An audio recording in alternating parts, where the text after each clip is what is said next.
Buenos días, es un gusto que nos acompañe en la antesala de nuestro programa Decisión Electoral 2014, un esfuerzo editorial de la prensa gráfica de cobertura electoral para mañana, desde las 7 de la mañana, que estaremos en transmisión ininterrumpida con una cantidad de entrevistas desde estos estudios, también con enlaces con más de 200 periodistas desplegados a nivel nacional para poder llevarle a usted la información más importante, más destacada de lo que ocurra en esta importante elección presidencial. Nuestro programa es Decisión Electoral 2014 y en ese contexto, en antesala, nosotros ahora pues tenemos una entrevista también en nuestros estudios. Estamos transmitiendo en vivo desde la sala de redacción de la prensa gráfica a través de Canal 37, en señal abierta de televisión, Canal 99 en cable de Tigo. Nos acompaña Félix Ulloa, ex magistrado del Tribunal Supremo Electoral y actualmente es el presidente del Instituto de Estudios Jurídicos de El Salvador, IEGES, un poco para conversar justamente sobre la antesala a menos de 24 horas para el inicio de este importante evento electoral. Félix, bienvenido. Gracias, William. Siempre un gusto conversar contigo y con la audiencia. Bueno, Félix, para comenzar, estamos a menos de 24 horas, un poco, ¿qué es lo que ha pasado 24 horas hacia atrás? Es decir, ¿qué es lo que el país ha estado viviendo? ¿Qué sería? No sé si llamarlo meses o un año con tanta campaña anticipada que ha habido en este país, pero bueno, un poco para ubicar en el contexto a quienes nos ven desde el exterior también, ¿cuál es la interpretación tuya?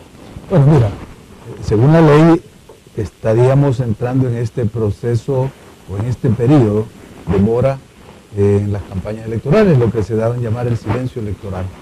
Es un plazo de 72 horas que establece la ley antes del día del evento electoral, en la que se suspende todas campañas de proselitismo, de llamamiento al voto que hacen los partidos y los candidatos, y se le deja al ciudadano un periodo de reflexión. Como tú dices, esta campaña ha sido bastante atípica. Hemos iniciado una campaña proselitista más de un año antes de la fecha permitida por la ley, tanto la Constitución como el Código Electoral, y la saturación que se dio durante todo este periodo ha llegado a niveles que yo diría, sin temor a equivocarme, de intoxicación política en el ciudadano. Entonces, este proceso que se abrió hace 24 horas, como tú dices, y debería de durar hasta el día de mañana, el día de la elección, debería ser ese momento aprovechado para desintoxicarnos de esta campaña masiva que ha habido y anticipada. Sin embargo, no fue así. Creo que los actores políticos, los que están muy activos y estuvieron muy activos en todo este periodo de campaña y de pre-campaña, aprovecharon cualquier espacio, cualquier momento, cualquier oportunidad para continuar la campaña. De otra manera, sin hacer la petición directa de que se vote por un partido o un candidato, pero crispando el ambiente electoral, poniéndole una dinámica fuera de la campaña, pero que incide directamente en la campaña. Ahora bien, esto nos lleva a hablar un poco del árbitro. Bueno, en tu caso particular fuiste magistrado del Tribunal Supremo Electoral y tienes mucha experiencia recorrida en esa materia. Entonces, ¿qué es lo que ha ocurrido con el Tribunal Supremo Electoral en términos de el papel que ha jugado alrededor de esto?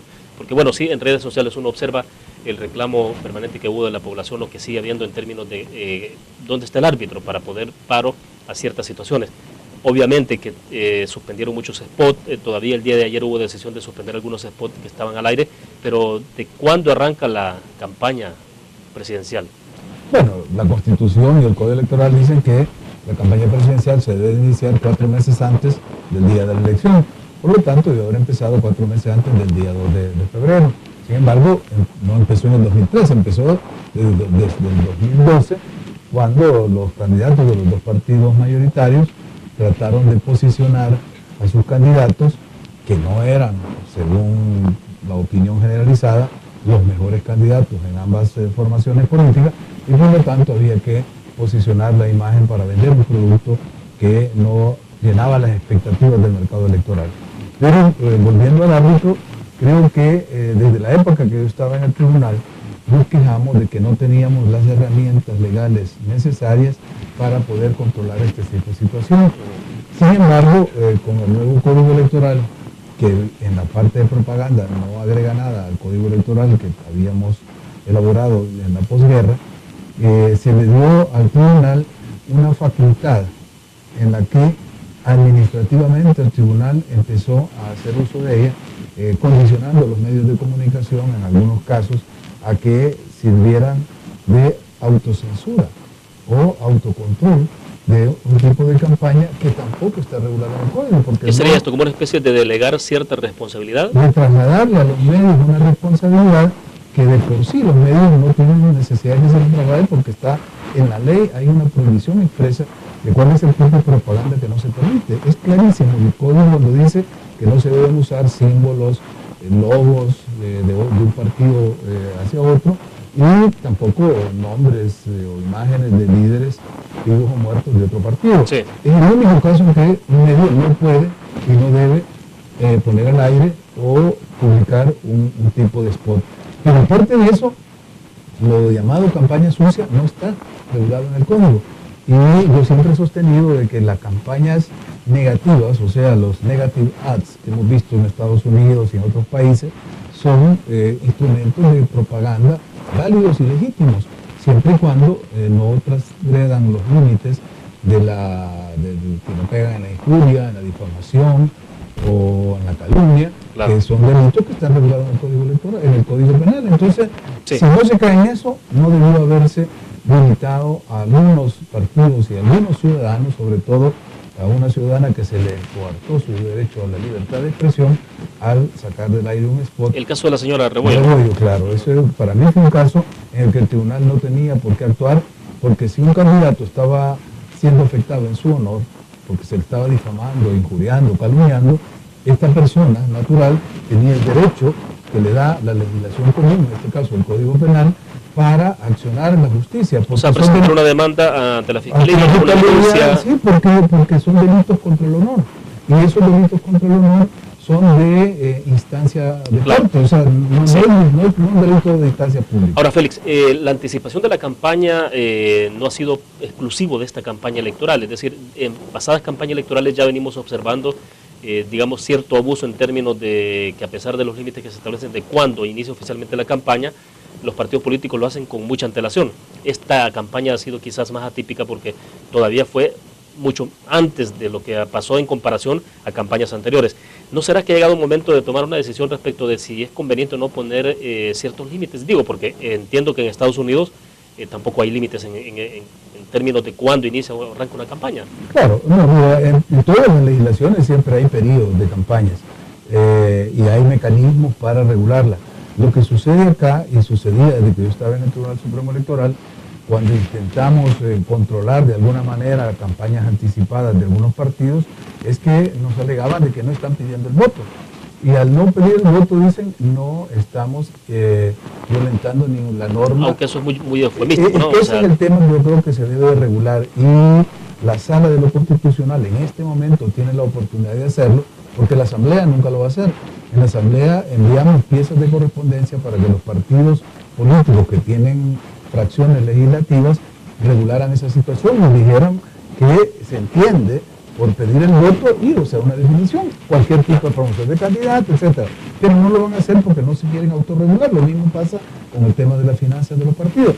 Entonces, ahora que en la sala se ha presentado una demanda contra el decreto 181 que habilitaba a los funcionarios a hacer campaña proselitistas, y la sala admitió esa demanda y como medida cautelar suspendió ese decreto, no ha venido fallo definitivo, el fallo va a venir después. Entonces ahí es donde yo creo que la sala tiene la oportunidad de regular esta situación. Bueno, vamos a hacer la primera pausa comercial. Cuando regresemos hablemos un poco del contexto en que se ha generado este evento electoral, el desarrollo del proceso electoral, sobre todo el evento electoral es mañana. Estamos llevando, Félix, en la edición impresa de este sábado una información, y es que las pandillas han obligado al Tribunal Supremo Electoral a sectorizar los centros de votación. O sea, una realidad que tenemos ahí con la que este país tiene que lidiar. Hacemos la pausa, regresamos.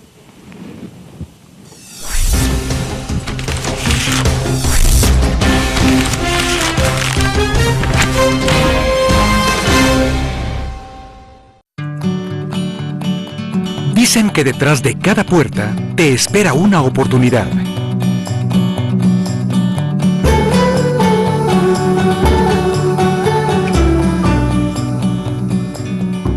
El tipo de oportunidad dependerá de qué puerta abras primero. Cada día ayudamos a nuestros clientes a descubrir las oportunidades en su vida. Empecemos con una conversación. Scotiabank, descubre lo que puedes lograr.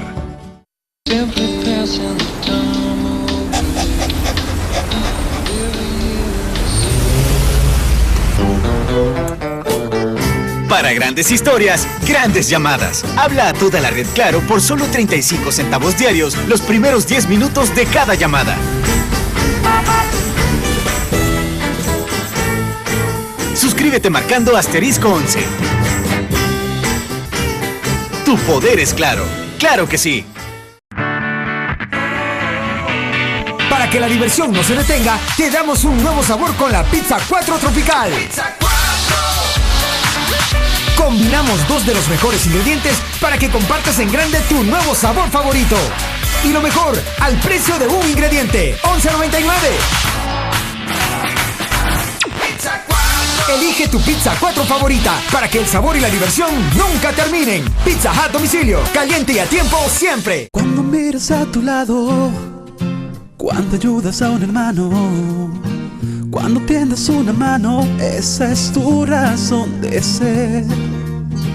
Cuando ayudas a la gente, tú construyes firmemente el país de tu futuro, lo que debe ser. Esa es la verdad, gente de valor, que empuñamos día a día nuestro corazón y vivimos la alegría de hacer el bien. Uno juntos todos, sin mirar a quién, gente de valor. Eso somos tú y yo, salvadoreños de corazón. Empresas Alba, gente de bien. Elecciones presidenciales 2014. El día de la elección, los periodistas tendrán irrestricta libertad de prensa. Podrán entrar y salir de los centros de votación, hacer imágenes y entrevistas, respetando el secreto del voto. ¿Cómo crees que queda el partido? Yo digo que ganan los blancos 2-0. No, hombre, para mí que golearán los azules 5-0. Al menos de algo podés estar seguro. De la pureza de Cristal. Date agua. Hoy seguro tendremos un día soleado.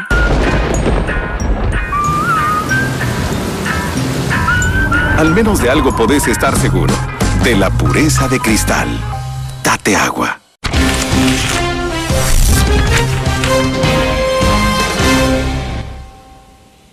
Es un gusto que siga con nosotros. Estamos en la antesala de este programa Decisión Electoral 2014, un esfuerzo editorial de la prensa gráfica que estaremos realizando a partir de mañana, desde las 7 de la mañana, de forma ininterrumpida, con entrevistas y también enlaces con nuestros periodistas distribuidos a nivel nacional, más de 200 periodistas desplegados a nivel nacional. Continuamos conversando con Félix Ulloa, magistrado, ex magistrado del Tribunal Supremo Electoral y actual presidente del Instituto de Estudios Jurídicos de El Salvador. Félix, decíamos en el segmento pasado un poco analizar la información que estamos reflejando ahora en la edición impresa, la vamos a mostrar en este momento, y es que las pandillas obligan al Tribunal Supremo Electoral a sectorizar centros de votación. Vamos a ver si se lo podemos mostrar en algunos minutos. Estamos planteando que los magistrados decidieron ubicar los centros de votación por cada territorio donde tienen control las pandillas. Según los funcionarios, tomaron la decisión para garantizar la seguridad de los electores en todo el país. Hay ahí declaraciones que estamos recogiendo de los magistrados e incluso el director de la Policía Nacional Civil, dice Eugenio Chicas, magistrado presidente: nos corresponde generar clima de confianza y seguridad que dé las garantías para que los ciudadanos en confianza vayan a votar. Eduardo Urquía dice: en esas zonas de conflicto la población tiene que tener la seguridad de que la elección va a ser un proceso pacífico. Y Rigoberto Pleites, el director de la Policía Nacional Civil, que dice: en el tema electoral, el Tribunal Supremo Electoral es el que decide dónde van a estar los centros de votación habilitados en el país. Bueno, Félix, el tema de pandillas es una realidad con la que hay que lidiar y parece que en todos los sentidos, ¿no? Bueno, mira, yo creo que el tema de la sectorización es uno de los avances que hemos tenido en materia de cartografía electoral. Se ha logrado a través del voto residencial, que es otra conquista y una novedad con la que entramos en estas elecciones, el voto residencial en el 100% del territorio nacional. Son 1.500 63, creo, centros, 1.593 centros de votación. Se combina en este caso una medida de carácter administrativo y de cartografía electoral con el plan de seguridad electoral. Por eso es que ves tú ahí las declaraciones del director de la policía, porque el tribunal, cuando va a organizar un proceso electoral y el día de las elecciones, tiene que coordinar con las fuerzas de seguridad, incluyendo la Fuerza Armada, un plan de seguridad. Y en este sentido me imagino que la información de inteligencia que posee la PNC sobre la ubicación de las pandillas en algunos territorios le permite al tribunal, utilizando ese instrumento de la cartografía electoral, distribuir o redistribuir algunos centros. Entonces, creo que en primer lugar es una respuesta adecuada de la autoridad electoral, pero en segundo lugar, y esta es la parte más grave del tema que tú abordas ahora, es que las pandillas siguen siendo una realidad en este país y en este proceso electoral, cierto o no, están jugando un papel que la ciudadanía no estaba acostumbrada a ver. Es un papel que nunca se había observado. Nunca se había observado porque hay denuncias del accionar de pandillas en algunos sectores pidiendo el DUI, en otros sectores pidiéndole a los ciudadanos o exigiéndole a algunos ciudadanos que voten por determinado partido. En otros casos se ha denunciado, y no sé si es cierto o no, pero circuló en las redes sociales ayer una supuesta entrevista con un jefe, un cabecilla de una de las pandillas, diciendo que tenían acuerdos o tratos con un partido político. Estas cosas no las veíamos nosotros, a pesar que el fenómeno de las pandillas es un pandemonio que nos aflige desde hace ya varios años, pero el protagonismo que ha tenido en esta campaña electoral y el hecho de que la tregua haya sido un tema de campaña y la seguridad otro de los temas fuertes en la campaña, los vuelve a ellos protagonistas y actores de primer orden.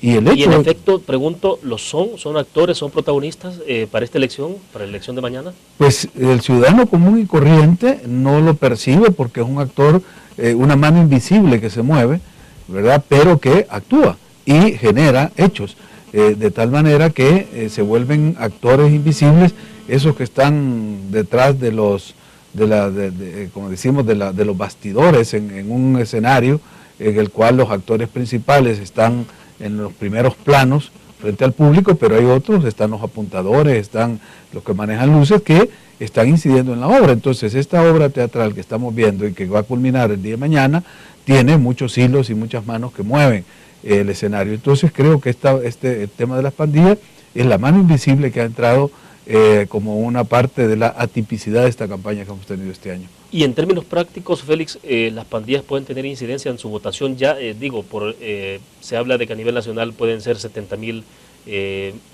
personas relacionadas directa o indirectamente con el entorno de las pandillas. ¿Será que efectivamente pueden tener capacidad de incidencia electoral, es decir, podemos inclinar la balanza por este partido o por el otro? Yo creo que más es un fenómeno más mediático que real.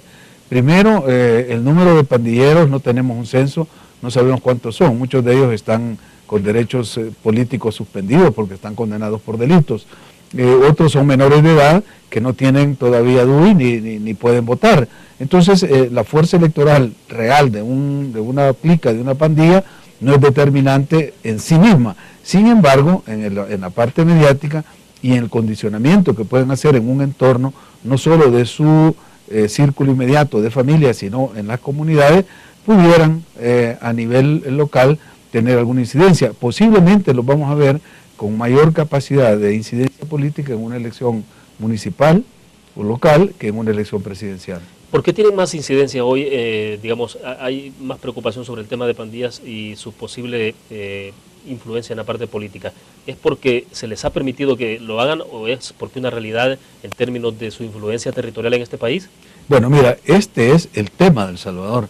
Sería muy difícil tratar de simplificarlo diciendo pues que ha habido un crecimiento de las pandillas, que por la tregua se les permitió que se organizaran mejor, que pudieran tener mayor protagonismo, mayor prensa, mayores medios y mayor proyección a nivel mediático.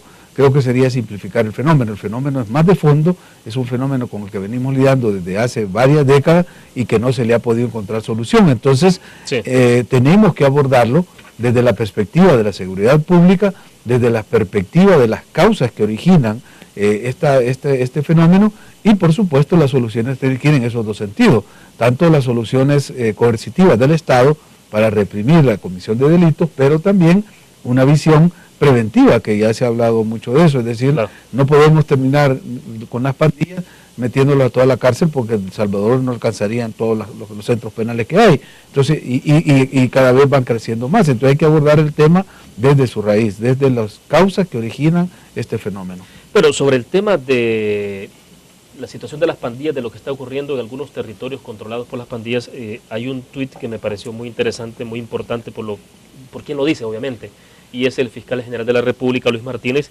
que el pasado 27 de enero dijo: hagamos saber a todos nuestros vecinos que nos uniremos a votar y nos oponemos a la agresión de las pandillas criminales, a votar todos. Luego ayer hubo ahí un intercambio de tuit en torno a lo que planteó el magistrado presidente del Tribunal Supremo Electoral, Eugenio Chicas, donde hablaba de que no creía de que hubiese ese nivel de incidencia, digamos, o que las pandillas estuviesen en ese accionar.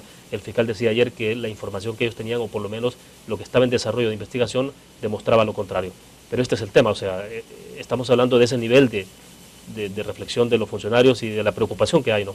Claro, cuando los titulares de estas dos importantes entidades, como es la autoridad, la máxima autoridad electoral del Tribunal Supremo, y el fiscal general que tiene el monopolio de la acción penal, tienen esa visión, es porque, como decíamos anteriormente, el problema de El Salvador, el tema de El Salvador, el nudo gordiano en El Salvador se llama las pandillas, y es el tema de la seguridad. ¿Cómo abordarlo? Porque yo también tengo algunas dudas razonables sobre la capacidad operativa que pueda tener una pandilla u otra, además las más conocidas, que es el Barrio 18 y la MS, no son las únicas. Hay una gran cantidad de pandillas que funcionan de forma autónoma y sin ninguna coordinación con estas dos pandillas más numerosas, y el fenómeno se vuelve en ese sentido sin un referente con el cual tú vas a poder lidiar, porque la idea de la tregua era hablar con las dos pandillas más grandes, y creo que otras 2 o 3 más, creo que eran 5 con las que se estableció un nivel de coordinación por parte de los facilitadores, pero eso no garantizaba de que la operatividad de ellos no fuera a afectar al resto de la sociedad. Se logró que dejaran de matarse entre ellos, lo cual era un hecho humanitario importante.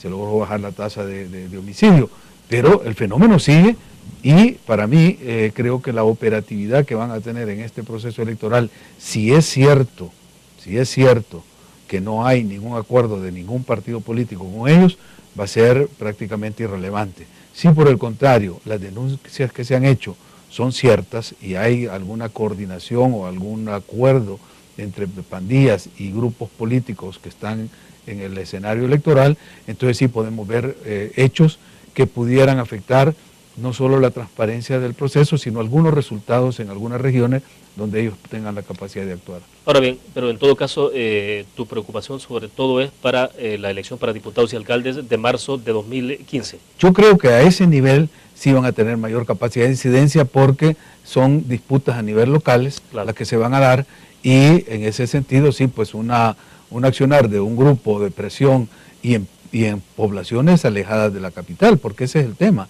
que normalmente vemos las pandillas como que si fuera un fenómeno del Gran San Salvador, y no, los tenemos en los poblados más alejados, en el oriente del país, en el norte del país, en todos los en cantones, en zonas rurales. Es decir, ya es un fenómeno que está cubriendo el territorio nacional, y que su accionar a nivel local puede sí tener más impacto que una elección a nivel nacional de presidentes. Perfecto, hacemos una pequeña pausa. Cuando regresemos, ¿cuáles son los grandes temas de país para el futuro presidente? Es decir, al margen de quién gane el día de mañana, si hay primera vuelta, si hay segunda vuelta, ¿qué es lo que va a encontrar el próximo presidente cuando se siente en la silla a partir del 1 de junio? Vamos a la pausa, regresamos.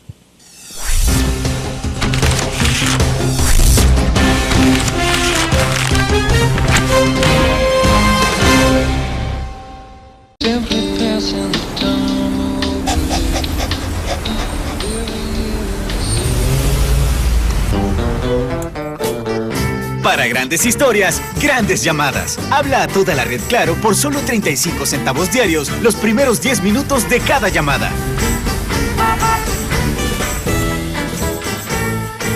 Suscríbete marcando *11. Tu poder es Claro. ¡Claro que sí! Para que la diversión no se detenga, te damos un nuevo sabor con la Pizza 4 Tropical. Combinamos 2 de los mejores ingredientes para que compartas en grande tu nuevo sabor favorito. Y lo mejor, al precio de un ingrediente, $11.99. Elige tu Pizza 4 favorita para que el sabor y la diversión nunca terminen. Pizza Hut domicilio, caliente y a tiempo siempre. Cuando miras a tu lado, cuando ayudas a un hermano, cuando tiendes una mano, esa es tu razón de ser.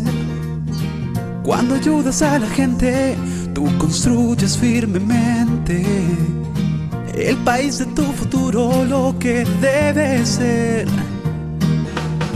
Esa es la verdad, gente de valor, que empuñamos día a día nuestro corazón y vivimos la alegría de hacer el bien.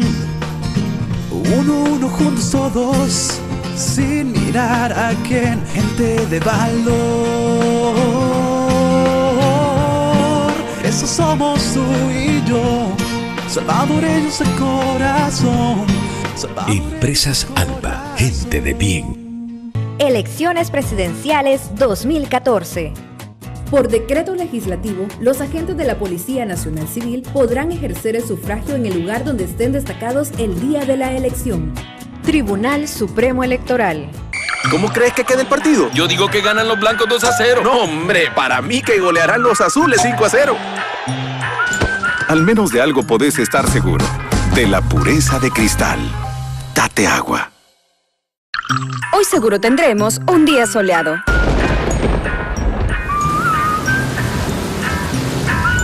Al menos de algo podés estar seguro. De la pureza de Cristal. Date agua. Dicen que detrás de cada puerta te espera una oportunidad.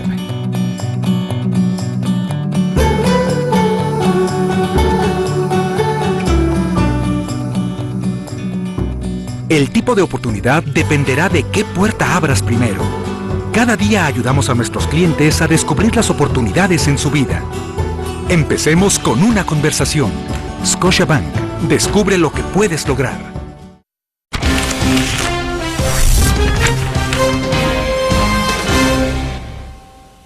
Bueno, Félix, a esta hora de la mañana, el día de mañana, cuando faltan 25 minutos para las 8, significa que ya habrán transcurrido 35 minutos de votación, o sea que estará avanzando ya, comenzando apenas recién abierta la Junta Receptora de Votos. Un poco hablaremos más adelante de cómo se planta desde tu análisis el día de mañana, si será un día tranquilo, más allá de lo que hemos conversado, el tema de pandilla, influencia, preocupaciones que hay, que son también reales. Pero nos quedamos en el tema, en los grandes temas. ¿Qué es lo que se va a encontrar? En lo que se encuentra el presidente de la República cuando se siente el 1 de junio. Bueno, mira, para mí son los dos grandes problemas, los dos ejes, las coordenadas con las que el nuevo gobierno tiene que entrar y tomar posición inmediatamente. Uno, el tema de seguridad. Ese tema es imposible que se pueda obviar, hay que entrar, hay que hacer del tema de seguridad la prioridad nacional. Y el otro, el tema económico, sin duda, es decir, un país que ha pasado los límites naturales del endeudamiento público, que los organismos internacionales están pidiendo que se baje al 45%, o estamos arriba del 50 y tanto, es un país que necesita un shock, unas medidas de shock económico. El tema de las pensiones, que es o sea, la deuda previsional está creciendo a niveles geométricos, los ingresos son a niveles aritméticos, para usar la figura de Malthus. Este sería un malthusianismo económico, ingresos creciendo a proporción aritmética y la deuda provisional en proporción geométrica. Entonces hay que tener una política de cara a este tema. Y luego vendrán los otros temas que no son de urgencia en cuanto a medidas de choque económico y de seguridad, pero que si no se toman ya, vamos a tener problemas. Hoy, por ejemplo, aparecía en un medio, leía yo en la mañana, que ANDA dice que no puede servir el agua 24 horas. Sí, va a llegar un momento, recuérdate que tenemos simplemente un río, el río Lempa, que se está muriendo, que no ha habido ninguna atención, ningún candidato se ha referido a ese tema, y se va a encontrar con un problema en el que el agua para este país se está volviendo vital, y no hay, ni en este gobierno, ni en los gobiernos anteriores, una atención especial al río Lempa. A lo más que se le está viendo es hacerle otra presa, que es como irle poniendo torniquetes a un brazo, ya llevas 4 o 5, la Chorrera del Guayabo, el Cerrón Grande, etcétera, y no estamos buscando cómo revivir el río Lempa. Este sería el tema de medio ambiente, pero hay otros temas que se van a enfrentar. Estamos teniendo unas deportaciones masivas enormes. Yo soy parte también de la Junta Directiva del INSAMI, Instituto Salvadoreño del Migrante, declaramos el Día del Desastre Nacional el 18 de diciembre, que en una asamblea de Naciones Unidas en el año 2000 se declaró el Día Internacional del Migrante, pero para nosotros es un día de desastre nacional por estas deportaciones masivas que estamos teniendo y el flujo migratorio que sigue saliendo hacia Estados Unidos. El país ya no solo es expulsor, sino que también es tránsito y es receptor de migrantes. No hay una política migratoria. Y así podríamos enumerar otros grandes temas que va a enfrentar el nuevo gobierno. Ahora bien, Félix, uno no esperaría que dentro de un spot de 30 segundos un candidato diga qué es lo que va a hacer sobre el tema de seguridad, sobre el tema de la situación económica de este país. Obviamente el spot está diseñado pensando más en una estrategia de marketing, ¿no? Sin duda alguna. Claro. Pero en el marco de las entrevistas, pregunto qué tanto estos temas de los que estamos conversando han estado presentes ahí en el análisis de fondo, sobre todo de propuestas de los candidatos.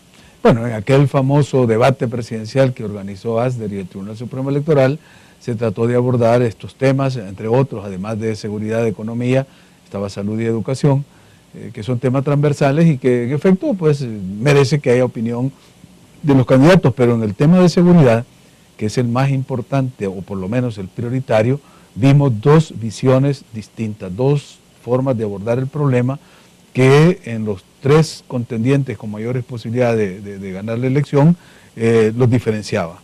Creo que fue el único punto donde realmente se diferenciaron, porque todos los demás tenían soluciones y propuestas similares o comunes. Pero en el tema de seguridad, la visión del candidato de Arena fue: vamos a militarizar la seguridad pública, vamos a aplicar el Código de Justicia Militar, es decir, el enfoque era desde la perspectiva de la acción coercitiva del Estado. En cambio, en el caso del candidato de unidad, de Tony Saca, y el del profesor Sánchez Serén del FMLN, se habló de las dos vías. La vía, como decían, firme del Estado, con la ley en la mano para combatir los hechos delictivos que ocurren, pero además la visión preventiva de hablar y recurrir a todos los instrumentos que hayan a disposición para prevenir el fenómeno y que no sigan creciendo las pandillas. Creo que en ese caso Tony Saca, que ha planteado una estrategia más articulada en el tema, porque plantea la búsqueda de soluciones inmediatas que concurren en las dos estrategias, tanto en el combate inmediato al crimen, al momento que se está viviendo actual, y además llevan implícita la prevención, y es la recuperación por parte del Estado de aquellos territorios en los cuales hoy el Estado, se puede decir, está ausente, y son estas localidades donde las pandillas tienen el control, donde se llega, se hace una operación de limpieza, de casa segura, lo que sea, pero el Estado se retira. Entonces la gente que ha colaborado con el Estado o con las fuerzas de seguridad pública quedan expuestas a represalias de los pandilleros. Entonces esa ausencia del Estado de manera permanente en los territorios y la pérdida de control y de soberanía del Estado, porque ahí ya no manda la autoridad, sino que mandan las pandillas, es lo que ha agravado el fenómeno. Y atacarlo, como lo plantea Tony Saca, de recuperar la soberanía del Estado en esos territorios y crear esta policía comunitaria con la formación de duplicar el número de agentes, reclutar muchachos de 9º grado, darles una formación especializada de 1 año y mandarlos a la calle a que sirvan como policía comunitaria. Creo que son visiones que pueden tener una posibilidad en caso de implementarse en el corto, en el mediano y en el largo plazo. Ahora, ¿qué demandará para el futuro presidente? Es decir, en términos de, ¿puede gobernar solo con su partido de gobierno, la coalición, si sea posible, que le acompaña? O sea, ¿es posible gobernar este país en adelante como se ha hecho de forma tradicional? No. Digo, en términos de lo que significa incorporación o la inclusión de todos los actores sociales para encontrar respuestas a la situación de criminalidad que según las encuestas es el número 1, la situación de economía del país. No, definitivamente no. Y aquel partido, aquel candidato que se plantee que por sí solo, por sí ante sí, va a ser capaz de enfrentar y resolver los grandes problemas de la nación, está fuera de la realidad. Creo que una política de concertación y la búsqueda de grandes acuerdos nacionales es la vía para la construcción de consensos amplios que permitan al que está gobernando ejercer el liderazgo en el gobierno, pero a la vez hacerse acompañar de los otros actores para conjuntamente buscar soluciones. Porque ahora, al final, sobre esto ha habido poca cultura en el país. Digo, porque cuando han habido algunos acercamientos que uno ha observado, si nos remitimos allá por 1994 con el Pacto de San Andrés, ya 95 fue un pacto únicamente para subir el IVA, o sea, nada más, o sea, y entonces uno esperaba un agrupamiento de fuerzas alrededor de un esfuerzo de nación que fuera más allá obviamente de un aumento del impuesto al valor agregado. Desafortunadamente, tenés razón, y hay que mencionar para la gente que no conoce, sobre todo los jóvenes que van a ir a votar, ese esfuerzo que se dio en 1995 del Pacto de San Andrés, que era como la continuación de los acuerdos de Chapultepec y que cubría toda una área que Chapultepec no había considerado, sobre todo a nivel de reforma del Estado, de políticas fiscales, etcétera. Desgraciadamente, como tú dices, no se supo ni se pudo aprovechar la ocasión. El gobierno lo aprovechó para subir el IRA, sorprendiendo a las fuerzas de izquierda que patrocinaron y se involucraron en este esfuerzo de concertación. Ahora, yo sí he visto, por ejemplo, en la propuesta de unidad de Tony Saca, que él dice que el día siguiente va a convocar a una reunión, a un acuerdo, a un gran acuerdo de nación para buscar ese consenso. Los demás, si no lo han planteado con esa claridad, porque recordemos que los otros dos actores están en una disputa que ha polarizado no solo la campaña actual, sino polarizado el país, porque esto viene ya, son fuerzas que se enfrentaron en la guerra, que una vez que se pusieron las armas y se entró en la posguerra, han seguido confrontadas y son pues los polos que han mantenido en la situación del país. Por eso yo planteo la necesidad de cerrar ese ciclo histórico de la posguerra y agradecer el esfuerzo que hicieron estos dos grandes actores por conseguir la paz, por darnos una institucionalidad limitada con la que hemos trabajado, pero que si sigue esta confrontación, el país no va a poder salir de esta situación dramática en que nos encontramos. Esto supone la posibilidad de la construcción siempre, en el país se ha soñado mucho con la construcción de una tercera vía, de una tercera opción, pero... Sí, siempre ha habido esa posición. Para mañana... el pueblo ha escuchado una posibilidad. El pueblo ha escuchado todas estas versiones, se han hecho análisis suficientes, hay siempre lecturas en las que mantienen que la sociedad salvadoreña no es dable a la construcción de estos proyectos de centros, sino que se va con uno o los dos extremos.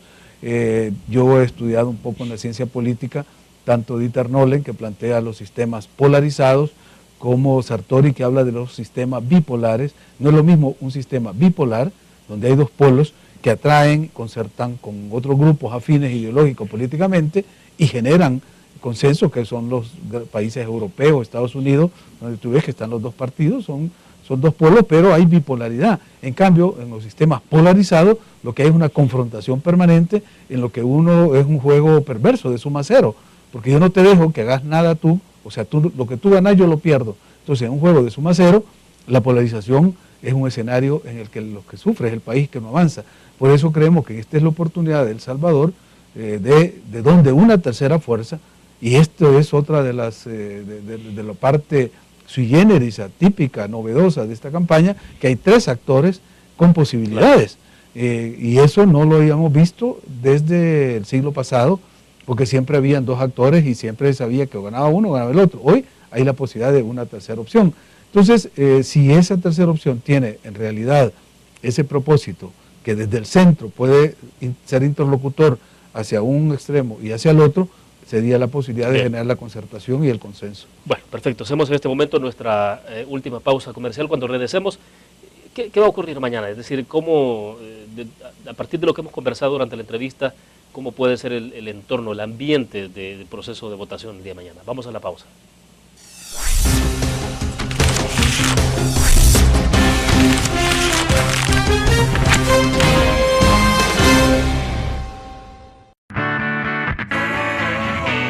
Para que la diversión no se detenga, te damos un nuevo sabor con la Pizza 4 Tropical.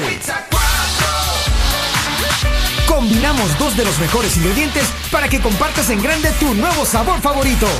Y lo mejor, al precio de un ingrediente, $11.99.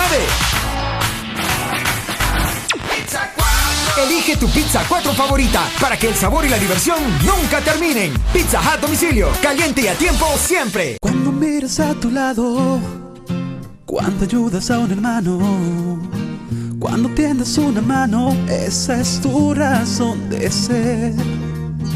Cuando ayudas a la gente, tú construyes firmemente el país de tu futuro, lo que debe ser.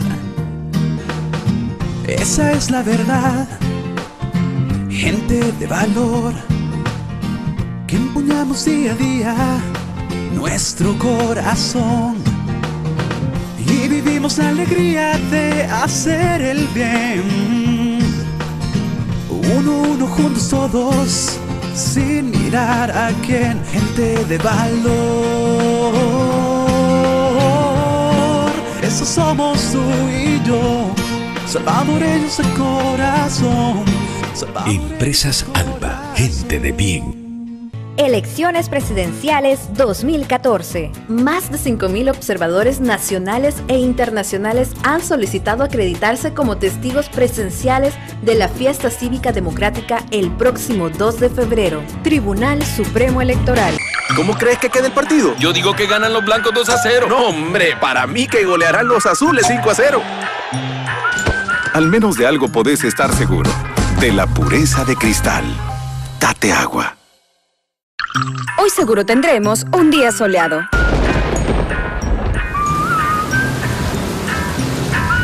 Al menos de algo podés estar seguro, de la pureza de Cristal. Date agua. Dicen que detrás de cada puerta te espera una oportunidad.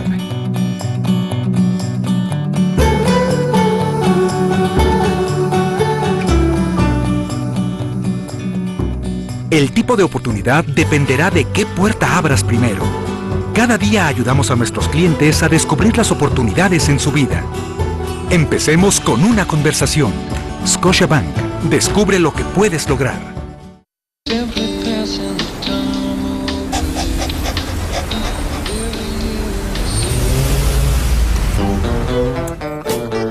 Para grandes historias, grandes llamadas. Habla a toda la red Claro por solo 35 centavos diarios los primeros 10 minutos de cada llamada.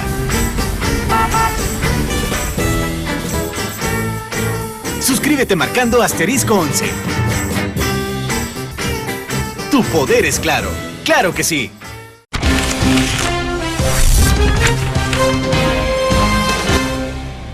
Estamos al cierre de la antesala de este programa especial, Decisión Electoral 2014. Félix, no tenemos una bola de cristal, pero de acuerdo a un poco lo que uno puede respirar del ambiente, el entorno, hemos hablado del tema de seguridad, del tema de las pandillas, que no deja de meter un poco de zozobra, sobre todo cuando se conoce que puede haber situaciones un poco extrañas en algunas comunidades. ¿Cuál es tu apreciación de cuál puede ser la situación, el entorno, la normalidad o no de este evento electoral? Mira, mi pronóstico es que va a transcurrir de una forma tranquila en general. No estamos lejos de que puedan haber algún tipo de desórdenes, disturbios en algunos lugares específicos, pero teniendo esta información de inteligencia que posee la policía, teniendo en cuenta que el fiscal ha contratado un ejército de más de 1.500 fiscales para que cubrir todos. Eso es particular, a diferencia de la primera vez que eventos. Se hace, claro, son de las novedades que tiene este proyecto. Perfecto, porque ahí va a estar los organismos auxiliares de la Administración de Justicia presente para eliminar cualquier posibilidad de desorden, de violencia, etc. Pero me llama la atención que por primera vez desde la posguerra se ha empezado a dudar de la imparcialidad de la autoridad electoral, y el partido de oposición que lo ha hecho ha anunciado justamente eso, que a cierta hora de la tarde, creo que dijeron que a las 4 de la tarde, se iban a empezar a generar algunos desórdenes para obligar a anular la elección o repetirla en un lugar determinado, en alguna región, en alguna zona, o para cambiar resultados. Bueno, todo ese tipo de leyendas urbanas que se generan en torno a las elecciones cuando uno tiene la percepción de que puede haber un fraude electoral. ¿Qué es lo más sano en estos casos? Porque esto de los anuncios de fraude siempre se escuchan en elecciones. Hay algún partido siempre que dice aquí hay posibilidades. Pero fíjate que después pero en este caso particular, por ejemplo, y condiciones reales de que puedan ocurrir situaciones que cambien la voluntad popular. Justamente a eso me iba a referir, de que el proceso yo creo que está suficientemente blindado, las medidas que ha tomado el Tribunal Supremo Electoral en la parte de la logística, la organización de toda la operación electoral está garantizada, primero porque hay procedimientos informáticos en la transmisión de resultados, en el recuento de los votos, en la publicidad y la transparencia que se va a hacer, porque de cada acta que se vaya firmando por los representantes de los partidos, de la Junta de Receptoras de Votos, se van a subir inmediatamente al sitio del tribunal y no va a haber posibilidad de alterarlas posteriormente. Entonces, ahora, todo está basado en la desconfianza, o sea, es un sistema basado en desconfianza, ¿no? Así se originó, todos los seguros que tiene. Así se originó este sistema desde que hicimos el Código Electoral en el 92, el mecanismo era la desconfianza entre todos, y como decía alguien, que los diablos se cuidan entre ellos. Entonces se dejó a los partidos la titularidad en la organización del proceso eleccionario y desde la autoridad electoral, donde ves tú que están representados los partidos mayoritarios, y por lo tanto pues se dice no puede haber un fraude sin que el otro no se dé cuenta, no se entere o no participe. Y ahora, fraude per se el día de la votación, en el conteo de la papeleta, estamos hablando de eso, o sea, hay más garantías en ese acto específico. En todo el proceso. Pero el proceso anterior, ¿no será que es ahí donde ha habido un poco de descuido o demasiado relajamiento? Pues yo fíjate que, por eso te digo, la parte de la campaña. Yo por eso te digo, desde la posguerra hasta hoy, nunca había oído de ningún partido la expresión de que hubiera temor de que iba a haber un fraude o de la imparcialidad de la autoridad electoral.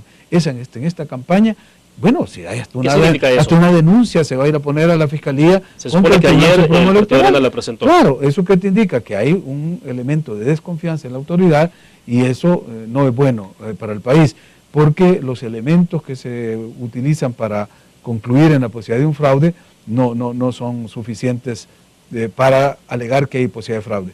Lo que tú señalas, que estamos hablando del día de la elección y del momento del recuento de los votos, del escrutinio, que es la posibilidad de hacer un fraude matemático. Exacto. En el recuento, es lo que está totalmente blindado y eliminado. Otras posibilidades de fraude sí hay, y eso yo las he denunciado siempre. El mayor fraude que hay en El Salvador es la falta de transparencia en el financiamiento de los partidos. No sabemos cuánto se ha gastado en esta campaña, ni de dónde vino todo ese dinero. Fraude también, es decir, yo lo he dicho, este es el fraude más grande que hay, y un fraude no un fraude electoral, es un fraude a la democracia, es un fraude al elector. La falta de transparencia del financiamiento privado de los partidos. Y es casi imposible esperar que un partido político por cuenta propia diga, yo me voy a exponer a que me transparar mis cuentas. No lo hace nadie. Pero la ley lo obliga. Somos el único país en el continente que no tenía regulado el financiamiento privado. Claro. Y se presentó y se reguló en el código actual, que se aprobó en julio, el 3 de julio del año pasado, del 2013, y se dijo que no iba a operar para estas elecciones. O sea, los partidos todavía se dieron este margen, ni en estas ni la del 2015, porque dijeron 18 meses después va a entrar esta regulación. Eso es un fraude. Hacer una campaña anticipada con más de un año de anticipación es un fraude. No son fraudes electorales, son fraudes a la democracia. Pero no con el fraude acostumbrado, ¿no? Del pasado. No, el fraude de los tamales, que vamos a rellenar la soja. No, ese es el fraude al que nos referimos y que está denunciando el partido Arena en este momento, de que van a haber desórdenes, que se van a cambiar actas, que van a haber este tipo de cosas, que yo no solo creo que es una leyenda urbana, sino que definitivamente lo rechazo, y creo que es imposible hacer eso con los más de 4.000 observadores que van a haber, nacionales e internacionales, con la presencia y la garantía de los en la Junta de Receptoras de Votos de los 3 partidos mayoritarios, los 3 candidatos que están en la contienda, entonces a ese nivel es prácticamente imposible que haya un fraude electoral en el recuento de votos. Los otros fraudes ahí están. Yo creo que es una de las tareas que tiene pendiente nuestra democracia, el llenar esos vacíos en los temas de campañas anticipadas, de financiamiento de los partidos. Bueno, obviamente no podemos hablar de tendencias de encuestas a esta altura, está prohibido. Don Eugenio Chica no nos va a llamar la atención. Te puede cerrar el programa. Pero ¿cómo se puede perfilar el resultado de mañana? Es decir, vamos a segunda vuelta en este país. Mira, yo con la experiencia que tengo, que he observado elecciones en una treintena de países y en algunas he acertado, en otras me he equivocado, pero aquí me siento sin la capacidad de dar un pronóstico. Creo que es un pronóstico reservado. Hay una aspiración de un sector de que esto se resuelve en primera vuelta. Hay la aspiración de otros sectores de que haya una segunda vuelta. ¿Por qué? Por razones de tipo de gobernabilidad política, de implementación de políticas públicas. Un partido que gane en primera vuelta se siente que tiene todo el respaldo y la legitimidad para imponer su programa y no necesita lo que hablábamos antes, de buscar concertaciones, acuerdos, porque dice, tengo el respaldo del pueblo para mi propuesta y mi programa. Existe esa tentación. Existe esa tentación, y es lo que decía un analista, un dirigente político, Dagoberto Gutiérrez, es darles un cheque en blanco a alguien que después no nos va a rendir cuentas. Dagoberto tiene esa tesis, ¿no? De que esto debe ir a una segunda vuelta. ¿Por qué? Porque en una segunda vuelta se obliga, se va a forzar al que va punteando, al que va a la cabeza, o al otro también, si quiere ganar en la segunda vuelta, a buscar acuerdos, consensos, compromisos para poder ganar en la segunda vuelta. Y eso, dice, es sano para la democracia porque obliga a la generación de consenso, a la búsqueda de alianzas, de pactos, de acuerdos, y eso ya genera un nuevo estilo de gobierno y garantiza una gobernabilidad mejor que si gana un partido en primera vuelta y el otro partido de la oposición no lo va a dejar gobernar porque va a haber una confrontación permanente y viceversa. Sí. Ahora, entonces, al gusto de Félix Ulloa, que no necesariamente puede ser el de la mayoría, pero a tu gusto sí debería haber una segunda vuelta. Mira, cuando se diseñan sistemas electorales y se establecen los balotajes, como en nuestro caso, es por eso, justamente por la búsqueda de legitimidad en los gobernantes que van a resultar electos. Cuando se han bajado los límites, que lo hizo Nicaragua, porque Nicaragua antes tenía el 40% y ahora lo bajó al 35%. Otros países que no tienen el 50%, como Costa Rica, como Argentina, vemos que los gobiernos que ganan en primera vuelta, o México, con niveles menos del 50%, son gobiernos o de minorías o gobiernos que tienen la tentación del autoritarismo. Cuando hay gobiernos que pasan por medio del sistema de balotaje de una segunda vuelta, vemos que son gobiernos que logran consensos mayoritarios, sobre todo equilibrio en los parlamentos, porque si no el presidente se convierte en un presidente minoría y un Congreso hostil. Entonces, la búsqueda de una segunda vuelta para la construcción de consensos es una forma de diseño en sociedades dependiendo de la cultura política del país. Hay países que no lo necesitan, países que pasan con una primera vuelta y no hay problema. Pero en la cultura nuestra de confrontación creo que sí es necesario de que hubiera una segunda vuelta para buscar acuerdos y consensos y garantizar una gobernabilidad para el próximo periodo. Félix, he preguntado recurrentemente a los invitados a la entrevista durante las últimas semanas, ¿qué es lo que está en juego el día de mañana? Siempre se juega algo, ¿no? Sí. Obviamente, pero desde tu punto de vista. Mira, lo que está en juego son visiones de sociedad, de organización, de gestión, de manejo de la cosa pública. ¿Esta vez hay 2, 3? Hay 3, para mí hay 3 visiones muy claras, y lo planteo yo ahí en el análisis de los 3 proyectos. Estamos viendo un FMLN que no es el FMLN de la guerra, no es esa organización que planteaba pues los ideales de justicia social, de lucha contra la corrupción, sino prácticamente una maquinaria política electoral con muchos recursos.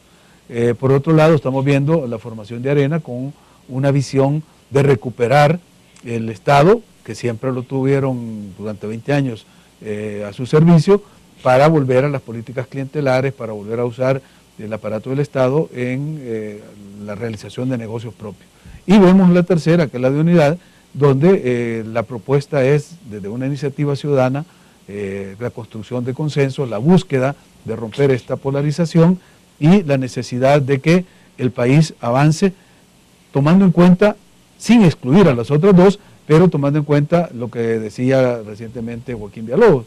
Debemos de romper con el esquema que quiere distribuir sin producir y el otro que quiere producir pero no distribuir. Entonces buscar una síntesis de eso creo que es lo que le ayudará al país a salir adelante. Bueno, te agradecemos, Félix, entonces habernos acompañado en la antesala de programa de edición Siempre es un gusto. Y mañana, sin duda alguna, también, ¿no? Le vamos a estar a las 10:30, creo. Sí, ahí lo tenemos en agenda para que nos acompañes y un poco ya analizando el desempeño ya de la primera parte de la jornada. Ya a esa hora creo que ya tenemos cuánto ha sido la tasa de votación que se establece desde las 7 de la mañana a las 9, ya tenés más o menos claro eso. Bueno, perfecto. Gracias a ustedes que nos han acompañado en la antesala de este programa especial Decisión Electoral 2014. A las 5 de la tarde estaremos transmitiendo este mismo día el resumen del noticiero de la prensa gráfica con lo más importante que ha ocurrido este día sábado. Estaremos en vivo a través de laprensagráfica.com, canal 37 en señal abierta de televisión, canal 99 en cable de Tigo. Nos vamos a ver entonces en horas de la tarde y mañana, sin duda alguna, a las 7 en punto estaremos arrancando con nuestro programa especial Decisión Electoral 2014, transmisión ininterrumpida hasta que se conozca desde el Tribunal Supremo Electoral quién es el ganador, si hay entonces segunda vuelta o qué es lo que tendrá como resultado de la voluntad popular. Gracias a ustedes por su fiel sintonía.